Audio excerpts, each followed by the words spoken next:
मुंबईतील सर्वात स्वस्त आणि मस्त असं फिश मार्केट म्हणजे मालाड फिश मार्केट. स्टेशनपासून अगदी 2 मिनिटं असलं मार्केट, खूप नावाजलेलं मार्केट आहे. आणि हे मालाड वेस्टला आहे. तुम्ही बघू शकता इथे जे मासेसुद्धा इथे एकदम फ्रेश, एकदम ताजे आहेत, खूप दिसायलासुद्धा छान आहेत. आम्ही जी मुशी घेतलेली होती जवळजवळ 100ची 4 घेतल्या होत्या. मोठ्या मुशी आहेत इथे. जे खुपा घेतले होते आम्ही 150चे 6 घेतले होते.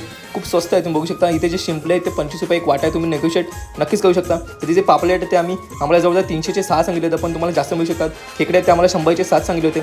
इथे कोळंबीचे सुद्धा वेगळे प्रकार आहेत. तुम्हाला 200 रुपये वाटा स्टार्ट होतो. तुम्ही बघू शकता इथे जे कोळी बांधव आहेत ते सुद्धा किती प्रमाणात बसलेले आहेत आणि खूप स्वस्त आहे. तुम्ही घेऊ शकता इथे. खूप छान आहेत. हा जो रावस होता तो आम्हाला 2000चा एक सांगितला होता, पण तुम्ही इथे नेगोशिएट करून 1,500 पर्यंत घेऊ शकता. हा हलवा 3000चा होता. 4-5 किलोचा जवळजवळ आहे. खूप छान होता. सोयमाई आम्हाला 2000ची एक सांगितली होती, पण तुम्ही नेगोशिएट करू शकता. जो ओला जवला सांगितला होता आम्हाला 100चा वाटा सांगितला होता, पण आम्ही 50ला घेतला होता. त्यापेक्षा इथे वेगवेगळ्या प्रकारचे मासे इथे अवेलेबल आहेत आणि खूप छान आहेत. खूप स्वस्त तुम्ही इथे घेऊ शकता. मालाड मार्केटमध्ये वेस्टला हे मार्केट. आणि जे टायमिंग आहे ते सकाळी 6 ते संध्याकाळी जवळजवळ 10 वाजेपर्यंत आहे. तर पुन्हा भेटा एका नवीन. धन्यवाद.